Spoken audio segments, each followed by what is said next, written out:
Coming up on Valley View News, how Los Angeles prepares for potential terrorism at mass gatherings like the Super Bowl. Plus, shipping delays hit many retailers, including Girl Scouts and their cookies. And in Culver City, a farmer's market where residents get fresh produce from local sellers.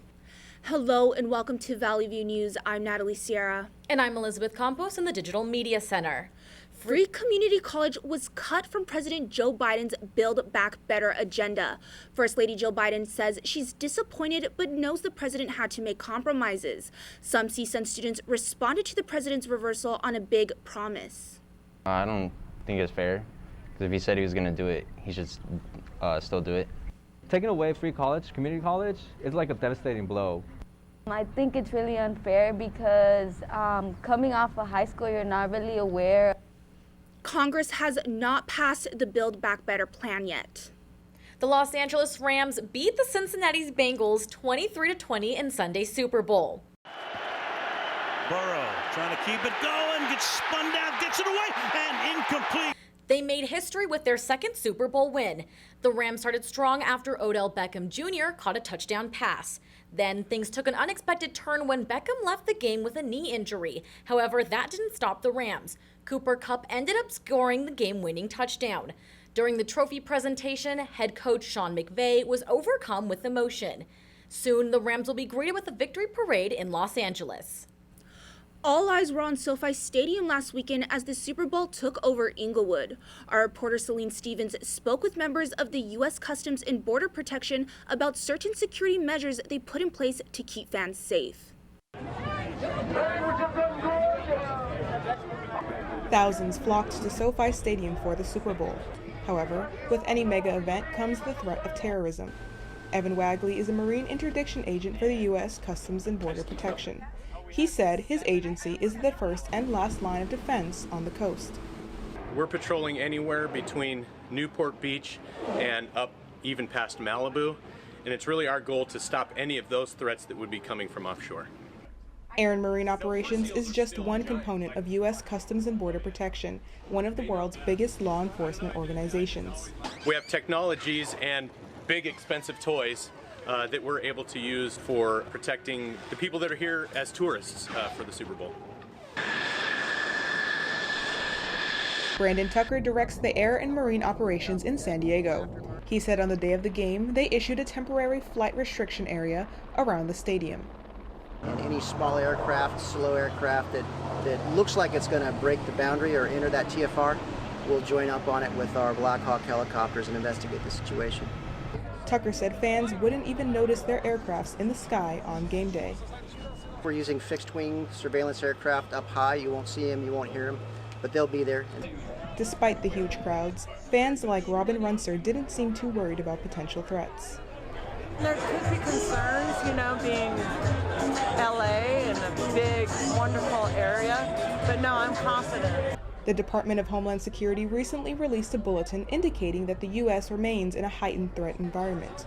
One of the contributing factors is the continued calls for violence aimed at mass gatherings and soft targets. However, Tucker didn't elaborate. I wouldn't comment on that specifically, but we're prepared for anything. The next high-profile events coming to SoFi Stadium will be the World Cup and the Olympics. The Air and Marine Operations are expected to begin planning for these events in the next few months. Reporting from Inglewood for Valley View News, I'm Salazar-Stevens. Southern California heat contributed to multiple fires last week. 2 homes burned in a Whittier wildfire blaze. Homes were threatened by the fire near Laguna Beach, but none were destroyed. National Weather Service officials say temperatures are expected to be in the 80s in Los Angeles, Orange County, and Santa Ana. Orange County Fire Authority Chief Brian Fennessy says the fire season turned into a fire year.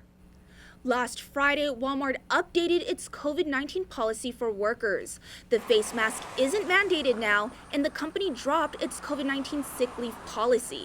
This comes after New York and California lifted indoor mask mandates for most places. Fully vaccinated Walmart employees don't have to wear masks unless state or local governments require it. The company ended its sick pay policy, giving workers extra paid time above sick leave. Even though California ended its mask requirements, the mandates are still in place for Los Angeles County. LA County's total number of hospitalized COVID patients dropped to a total of 2,086. County Health Director Barbara Ferrer says there could be a chance for the mask mandate rules to be reconsidered. That is, if the hospitalization total stays under 2,500 for 7 days straight. This could allow mask mandates to be lifted at outdoor events, outdoor classrooms, and child care centers. Ferrer says indoor masking mandates will remain in place until some stricter requirements are met. Tesla is facing a lawsuit from a California civil rights agency. The lawsuit alleges racism and harassment at the automaker's Fremont manufacturing plant. The claim says that the Fremont factory is a racially segregated workplace. African American workers are subjected to racial slurs and discrimination. This was found within job assignments, discipline, pay, and promotion. Tesla denies the claims and says that the lawsuit is misguided. However, the California Department of Fair Employment and Housing says that they're receiving hundreds of complaints from workers. These are just the latest allegations of racism at Tesla. The lawsuit says that the agency has filed complaints from Tesla workers for almost a decade. The LA Fire Department says 2 women are in critical condition and 1 is dead after their car hit a tree in Woodland Hills. Firefighters and paramedics were able to free the 2 women from their car. They were taken to a regional trauma center. A 3rd woman was found on the sidewalk and was pronounced dead on the scene. The area of the crash was closed to the traffic during the investigation. The federal hate crime trial against the 3 men who killed Ahmad Aubry has begun. The men, who have all been convicted of murder, will now be tried on charges of why they committed the crime. Before the trial, the judge, prosecutors, and defense attorney explored each potential juror's view on race. The hope was to seat an impartial jury for the trial. President and founder of the Transformative Justice Coalition, Barbara Arnwine, spoke on the jury during a lunch break. 3 black jurors is encouraging. And it is significant in the sense that there was, of course, the possibility, given the number of strikes that were available, that every black juror could have been excluded.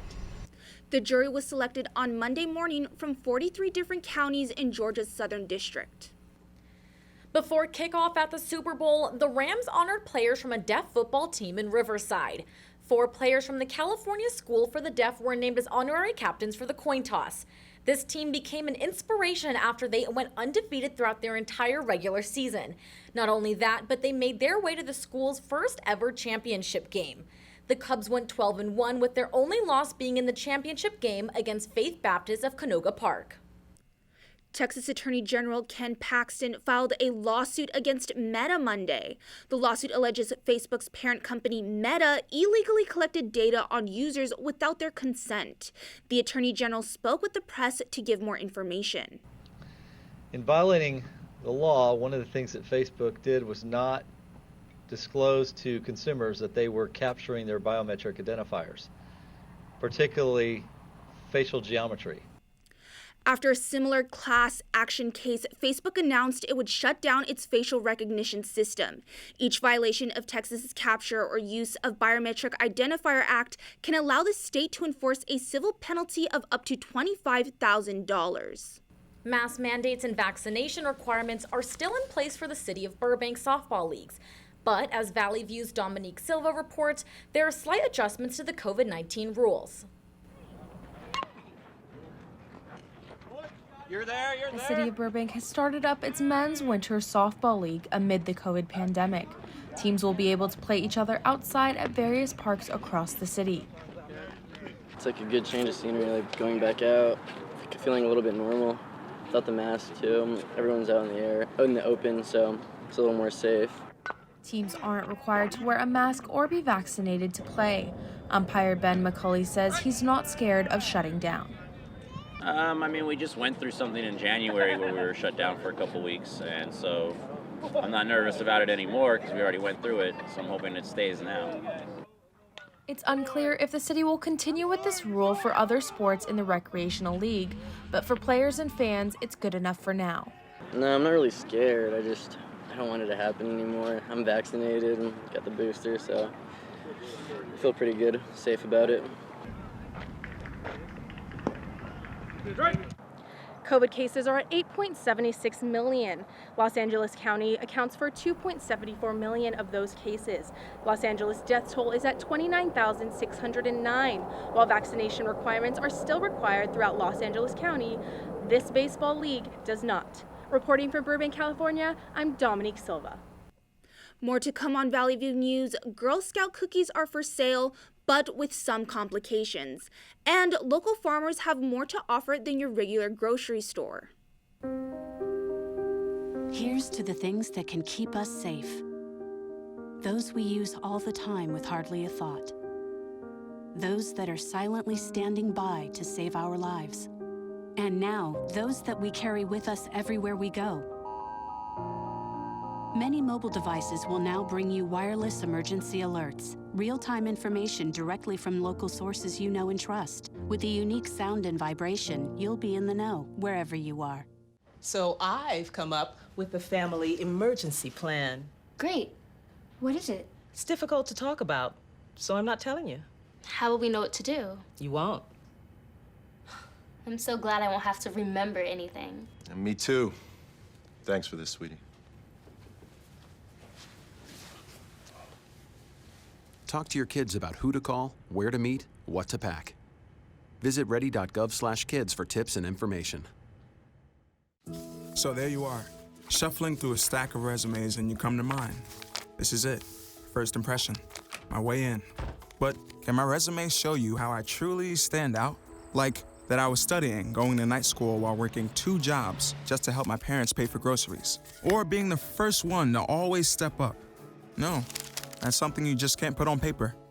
Look beyond the resume and discover new ways to develop great talent that is dedicated, hardworking, and determined like me. Maybe you can make retirement happen. After all, you made home ownership happen. Homeschooling yourself on loans, beefing up your credit score. So I'm pre-approved. You were like, yes! Sorry. Color coding listings, ticking boxes, and flushing every toilet in a 20-mile radius. Home sweet home. You aced house hunting. Now get the tips you need to get on track at aceyourretirement.org. You love their music. Why would you steal it? When you illegally download your favorite band's music, they might just disappear. Downloading music without paying for it is just not cool. Now we're heading over to Vanessa Garcia in Studio B for international news. Global stock markets in America can be impacted if Russia invades Ukraine. A war can disrupt supplies of crude and possibly push the price of oil to above $100 a barrel. However, it all comes down if Russia decides to invade. Edward Price, spokesperson for the U.S. Department of State, held a briefing about the U.S. support for Ukraine. We are resolute in our support for Ukraine's sovereignty, for Ukraine's territorial integrity, and we will continue our assistance to the people of Ukraine.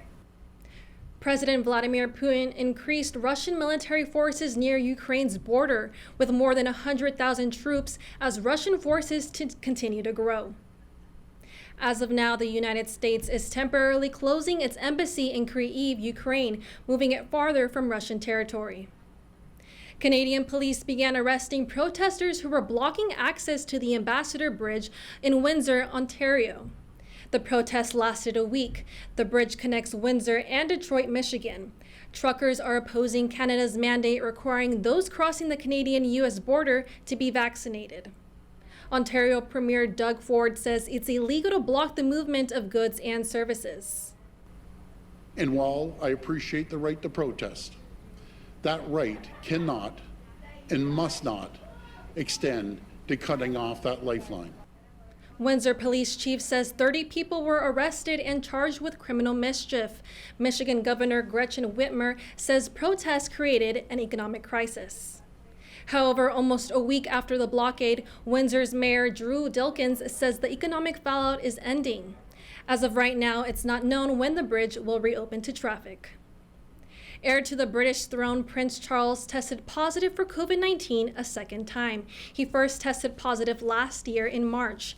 This time, he's reporting mild symptoms, but he was still forced to cancel an appearance in Winchester.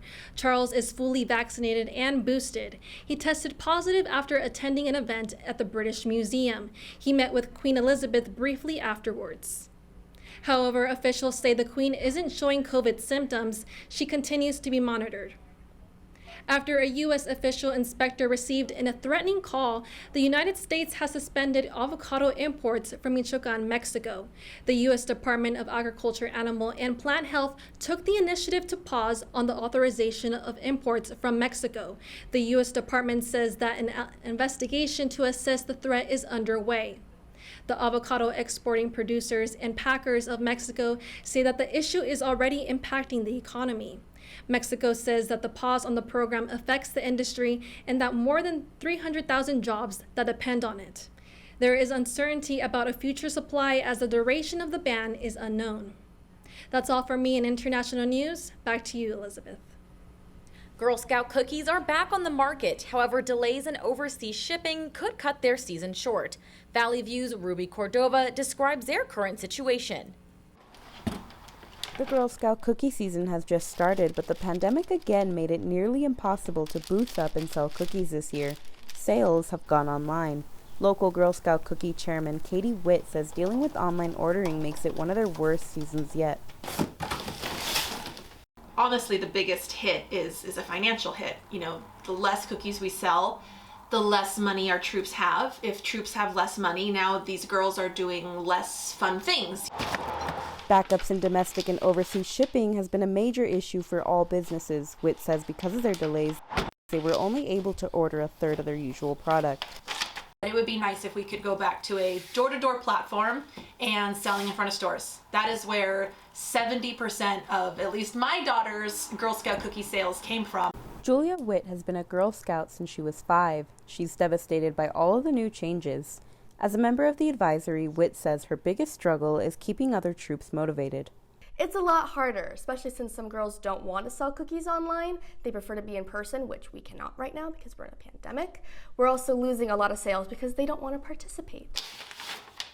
Girl Scouts have temporarily shut down their online ordering portal due to backups in production. It'll be another week before you get your hands on one of these.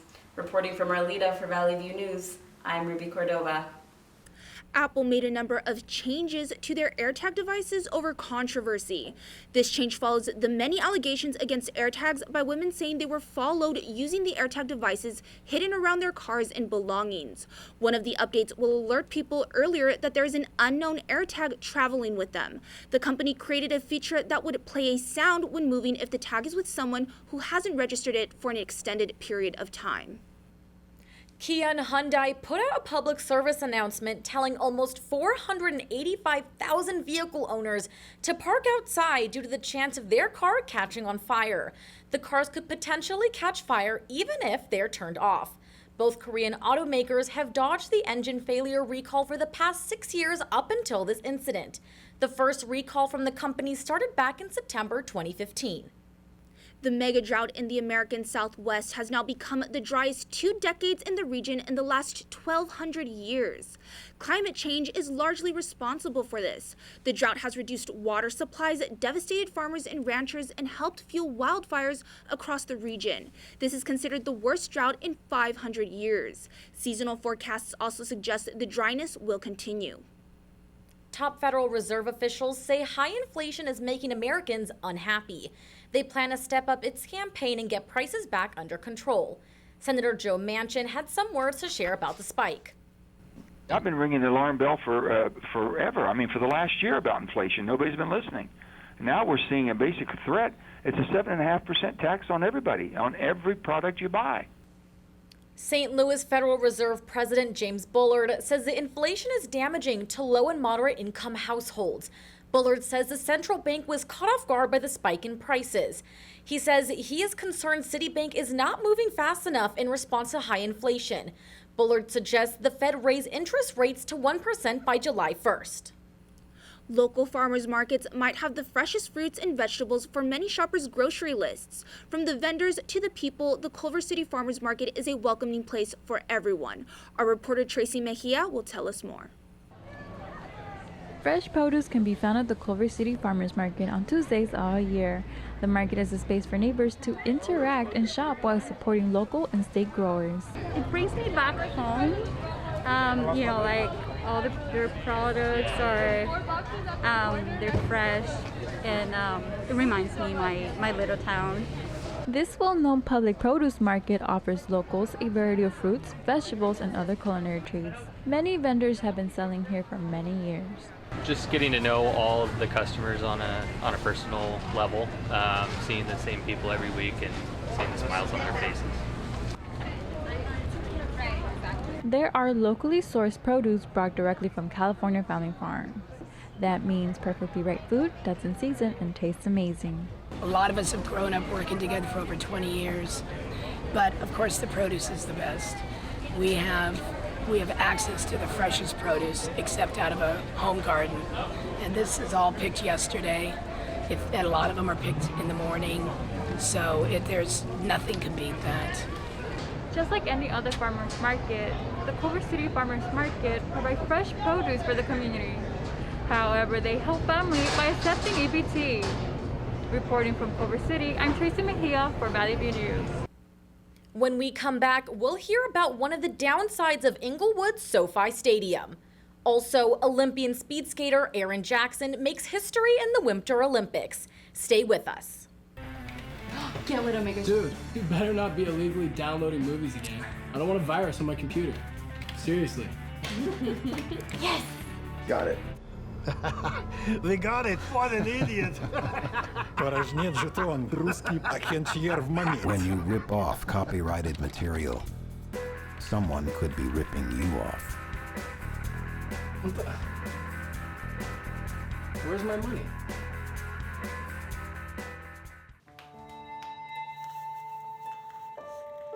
Mommy, I don't feel so well. Okay, so You wouldn't give yourself or your loved one poison, would you? Then why would you take or give counterfeit medications that may contain the wrong or no active ingredient? Counterfeit medications are out there. They can be ineffective and harmful to your health. Be a smart consumer and know your pharmacy, especially if you're purchasing medication online.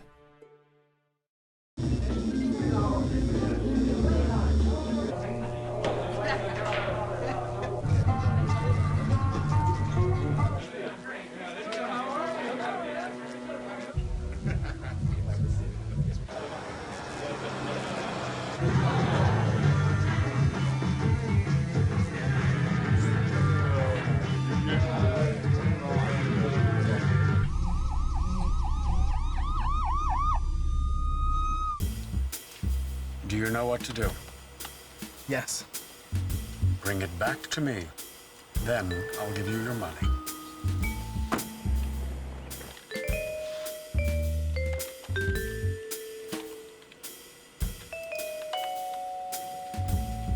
Frank Thomas, you are under arrest for the theft of trade secrets.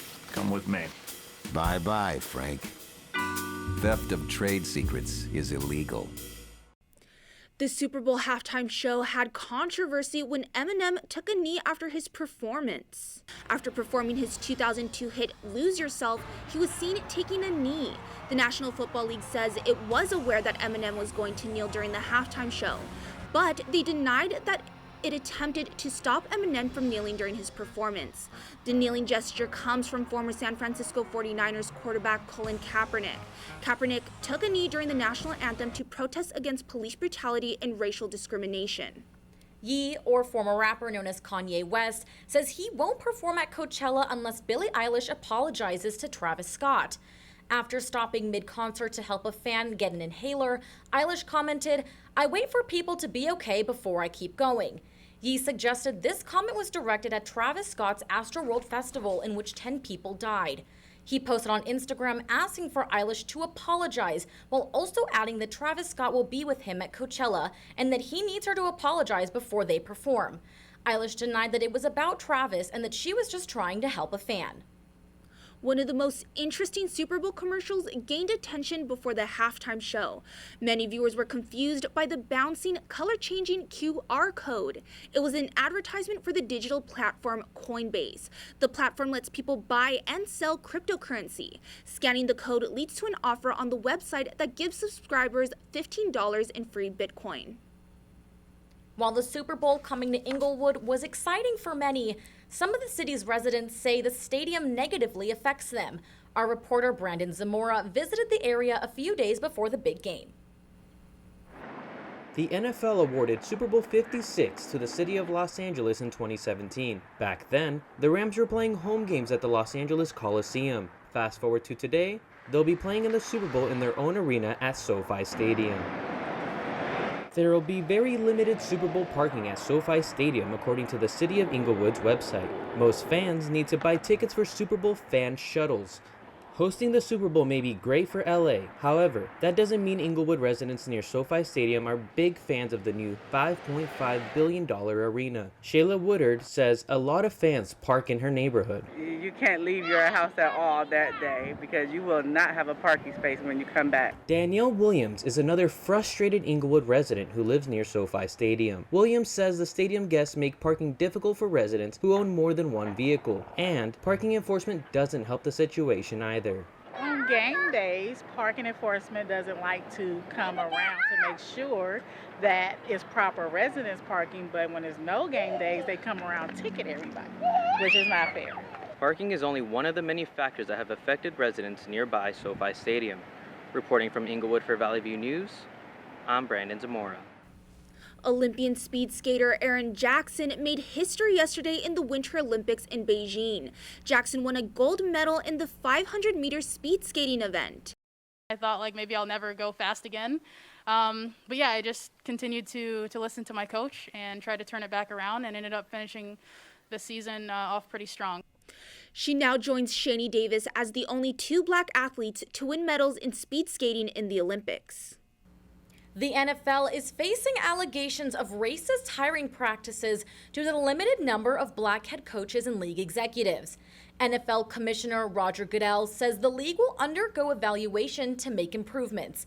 However, Goodell says he's met with LA media mogul Byron Allen, who could potentially become the NFL's first black majority team owner. We're going to talk to other people, have independent people come in and look and help us evaluate it, because it's sometimes hard to evaluate your own policies and procedures, and make sure that we're doing everything we possibly can to create that opportunity for everybody. Allen is interested in purchasing the Denver Broncos, a move that Goodell says could lead to positive changes in the league. Goodell says Allen isn't the only person of color interested in buying the NFL team. Comedian Bob Saget passed away January 9th. Authorities found him on the bed with his left arm across his chest and his right arm resting on the bed. Back then, the cause of death was unknown. Now, an autopsy report shows Saget died from blunt head trauma. Chief Medical Examiner Dr. Joshua D. Stephanie says Saget's manner of death is an accident. The autopsy also indicates Saget had an enlarged heart that blocked 95% of one of his arteries. That's all for us at Valley View News. I'm Elizabeth Campos. And I'm Natalie Sierra. For stories any time of the day, go to our website, csunvalleyview.edu. Thanks for watching.